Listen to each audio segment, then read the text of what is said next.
राज्यात नव्या निविदांना ब्रेक, अर्थ खात्याची सूत्र हाती घेताच फडणवीसांचे निर्देश. तिजोरीवरील ताण पाहता मुख्यमंत्र्यांकडून काटकसरीचे आदेश. 15 फेब्रुवारीपासून खरेदी प्रस्तावांना स्थगिती.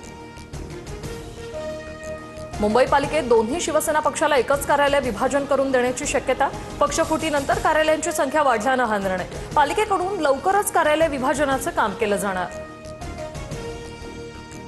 मुंबई महापालिकेच्या महापौर पदाच्या निवडणुकीचा कार्यक्रम जाहीर. 7 फेब्रुवारीला अर्ज स्वीकारणार तर 11 फेब्रुवारीला महापौरांची घोषणा होणार. चंद्रपुरातील वडेट्टीवार गटाचे नगरसेवक नागपुरात दाखल. काँग्रेसमधील गटबाजीवर दिल्ली हायकमांड समोरही तोडगा नाहीच, सूत्रांची माहिती. दोन्ही नेत्यांना महापौर पदाचा निर्णय निकाली काढण्याच्या सूचना.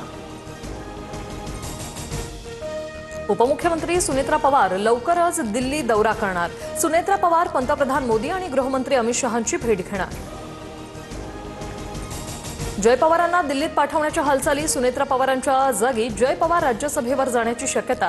पार्थ पवारांना राज्यसभेची 6 वर्षांची टर्म हवी असल्यानं जय पवारांचं नाव चर्चेत, सूत्रांची माहिती. अखेरच्या कॉलमध्ये श्रीजित पवारांचं दादांशी संभाषण. सर्व जाती धर्मांना सोबत घेण्याची दादांची भूमिका. श्रीजित पवारांनी अपघातापूर्वीची दादांची फोनवरील ऑडिओ क्लिप ऐकवली. कोकाटे प्रकरणात दादांचा थेट फोन आला होता. दादांनी दरडावून सांगितलं होतं काही प्रॉब्लेम झाला नाही पाहिजे. अजित पवारांना श्रद्धांजली अर्पण करताना नाशिक पोलीस आयुक्त संदीप कर्णिक यांचं वक्तव्य चर्चेत.